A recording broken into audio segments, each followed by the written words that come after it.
नमस्कार मित्रों।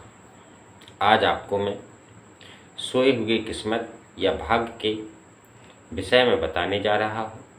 यानी सोई हुई किस्मत को जागृत अवस्था में करने के लिए कुछ उपाय बताने जा रहा हूँ। उससे पहले यदि आपने मेरी चैनल को सब्सक्राइब नहीं किया है तो सब्सक्राइब कर लीजिए और बेल आइकन का बटन दबा दीजिए, जिससे मेरा जो भी नया वीडियो आएगा वो सबसे पहले आपके पास पहुंच जाएगा और आप उस उपाय को करके अपने जीवन को खुशहाल बना सकते हैं। तो चलिए मित्रों, बात करते हैं कि आखिर किस्मत सोई हुई कैसे होती है, क्या कारण होता है कि हमारी किस्मत सो जाती है। तो मित्रों, इसके लिए हम किसी व्यक्ति विशेष को दोष नहीं दे सकते। यह सब हमारे ग्रह नक्षत्रों का प्रभाव होता है। चूँकि ब्रह्मांड में ग्रह अपनी गति से गति करते रहते हैं और जब कोई ग्रह ऊपर नीचे हो जाता है तो हमारे जीवन में भी उतार चढ़ाव आना प्रारंभ हो जाता है। तो इस प्रकार से मित्रों, ग्रहों के कारण हमारे जीवन में उतार चढ़ाव आते हैं। इसमें किसी विशेष व्यक्ति को हम दोष नहीं दे सकते। इसमें पूरा दोष हमारे ग्रह और नक्षत्रों का होता है। चूँकि मैंने कुछ लोगों को देखा है जो अपना व्यवसाय प्रारंभ करते समय अपना सब कुछ दांव पर लगा देते हैं, जिसके परिणाम स्वरूप उन्हें कुछ भी प्राप्त नहीं होता। यानी धन भी चला जाता है, मान सम्मान भी चला जाता है, परिवार के सदस्य मुंह मोड़ लेते हैं। यहाँ तक कि जो लोग होते हैं आसपास के, वो तो इतना तक कहते हैं कि ये व्यक्ति जीवन में कुछ भी नहीं कर पाएगा। तो इसके लिए मित्रों, हम उस व्यक्ति को दोष नहीं दे सकते। यानी उसके ग्रह और नक्षत्र इस प्रकार के चल रहे हैं कि वह व्यक्ति जिस कार्य में भी हाथ लगाता है वह कार्य उसका कभी पूर्ण नहीं होता है। तो मित्रों, मैंने कुछ लोगों को ऐसे भी देखा है जो जिस कार्य में हाथ लगाते हैं वह कार्य संपूर्ण हो जाता है। यानी वह मिट्टी को हाथ लगाते हैं तो वह भी उनके लिए सोने में परिवर्तित हो जाती है। और कुछ लोगों को मैंने ऐसे भी देखा है जिनके पास धन दौलत रुपया पैसा पावर सब कुछ है, फिर भी वह किसी कार्य को करते हैं तो वह कार्य उनका सफल नहीं हो पाता है। तो इस प्रकार से मित्रों, जो भी उपाय होते हैं उन उपायों के द्वारा आपकी जो किस्मत है, जो सोई हुई किस्मत है, उसे हम जागृत अवस्था में ला सकते हैं। क्योंकि मित्रों, किस्मत सोई हुई या किस्मत को किस प्रकार से जगाना है, यह उपाय मैं आज आपको बताऊंगा। किंतु उससे पहले मैं आपको और कुछ बताना चाहता हूँ। जैसे यदि आप किसी कार्य को करते हैं तो आपका जो कार्य है वह सफल नहीं हो पाता है, तो इसके लिए आपको उपाय करना पड़ेगा। अब चूँकि ज्योतिष शास्त्र में उपाय बताए गए हैं, उपाय मंत्र और रत्न, इन तरीक़ों से आप अपने जीवन को खुशहाल और संपन्न बना सकते हैं। यानी आप अपनी किस्मत को जागृत अवस्था में कर सकते हैं। चूँकि मित्रों, मैं आज आपको उपाय और मंत्र के विषय में बताऊंगा, रत्न के विषय में मैं आपको नहीं बताऊंगा, क्योंकि रत्न इस तरीके से धारण नहीं किया जा सकता। रत्न धारण करने के लिए आपको अपनी कुंडली का विश्लेषण किसी अच्छे विद्वान से करवाना पड़ेगा। इसके बाद जो ग्रह आपकी कुंडली में अनिष्ट या नीच का होगा उसी का उपाय उस रत्न के द्वारा किया जाता है। यदि आप मेरे द्वारा अपनी कुंडली का विश्लेषण कराना चाहते हैं तो आप मुझे अपनी कुंडली मेरे व्हाट्सएप नंबर 9451842617 पर भेज सकते हैं, जिससे मैं आपको उपाय बता सकता हूं कि आप किस रत्न को धारण करें और किस धातु में उस रत्न को आप धारण करें। तो इस प्रकार से मित्रों, रत्न इस तरीके से पहनना भी नहीं चाहिए, क्योंकि यदि आप रत्न पहन लेते हैं तो वह दुष्प्रभाव भी आपको दिखा सकता है। इसलिए मित्रों, रत्न को बहुत सोच समझ कर धारण करना चाहिए। चलिए मित्रों, अपने उपाय के बारे में हम बात करते हैं। तो उपाय जो है वह बड़ा अचूक है। इस उपाय को जब आप करेंगे तो आपकी कैसी भी किस्मत हो, कितनी भी खराब हो, कैसी भी सुप्त अवस्था में हो, वह निश्चित रूप से जागृत अवस्था में आ जाएगी। चूँकि जो उपाय होते हैं उन उपायों को करने से पहले मैं आपको कुछ कुंडली के विषय में भी बताना चाहता हूँ।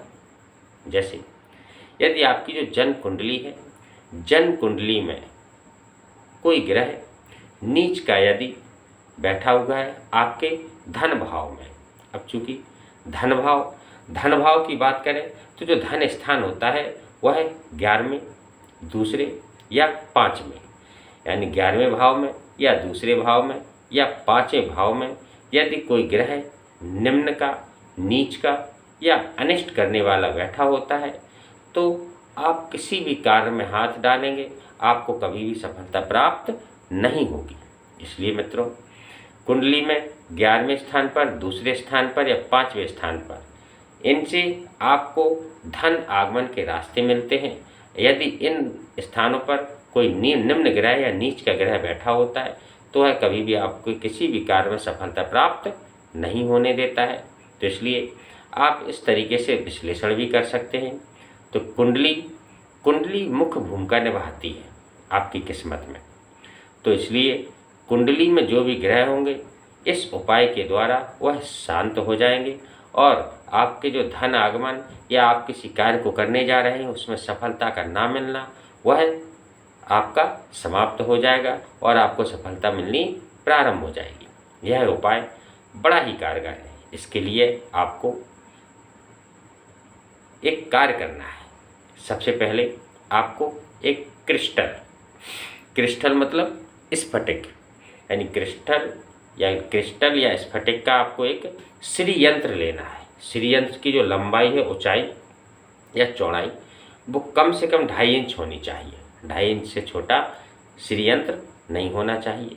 तो आप उस श्री यंत्र को लाइए। इसके बाद किसी विद्वान ब्राह्मण को बुलाकर आप अपने घर में उस श्री यंत्र की प्राण प्रतिष्ठा करवाइए। प्राण प्रतिष्ठा, चूँकि ब्राह्मण आएगा प्राण प्रतिष्ठा कराएगा, इसके बाद चला जाएगा। अब इसके आगे का जो भी कार्य करना है वो आपको स्वयं करना है। इसके लिए मैं उपाय बता रहा हूँ कि किस प्रकार से आपको नियमित पूजा करनी है।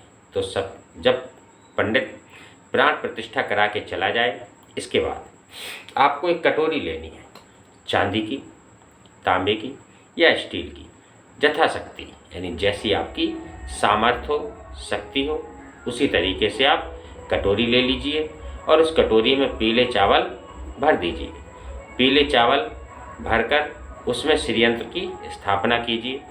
श्री यंत्र को स्थापित करने के बाद आपको एक स्फटिक की 108 मनके की माला लेनी है और उस माला का 108 बार एक मंत्र मैं बता रहा हूँ, उस मंत्र का आपको जाप करना है। तो इसके बाद जब आप उस पीले चावल पे श्री यंत्र को रख देंगे तो जो पीले चावल है वह श्री यंत्र का आसन हो जाएगा। उस आसन पर आप श्री यंत्र को रख दीजिए। इसके बाद स्फटिक की माला लीजिए।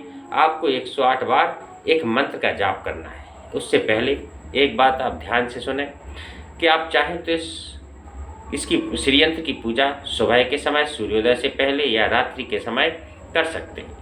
यदि रात्रि के समय श्री यंत्र की पूजा की जाए तो ये सबसे अच्छा माना जाता है। इसलिए किसी एक नियत समय पर, यानी प्रतिदिन आपको रोज उसी समय पर पूजा करनी है, चाहे सुबह या रात्रि में। तो यदि रात्रि में करें तो ज़्यादा शुभ है। इसके पहले सूर्योदय के पहले भी कर सकते हैं। रात्रि में श्री यंत्र की पूजा बहुत शुभ बताई गई है। तो इसलिए मित्रों, अब स्फटिक की जो माला आपने ली है उसको 108 बार आपको एक मंत्र का जाप करना है। मैं वह मंत्र बोल रहा हूँ, ओम श्रीं ह्रीं महालक्ष्मी देव्यै नमः। तो इस मंत्र का आपको 108 बार जाप करना है।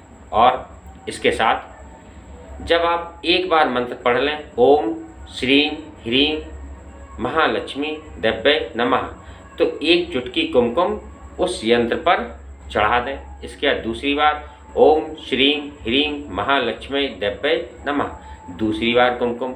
इसी तरीके से जब आप उसे 108 बार उस माला को करेंगे तो आप 108 बार चुटकी से कुमकुम श्री यंत्र पर चढ़ा दीजिए। इस प्रकार से चढ़ाने के बाद, पूजा करने के बाद आप प्रणाम कीजिए श्री यंत्र को और माँ लक्ष्मी से निवेदन कीजिए कि हमारे जो भी बिगड़े हुए काम हैं उन सबको बनाने की कृपा करें।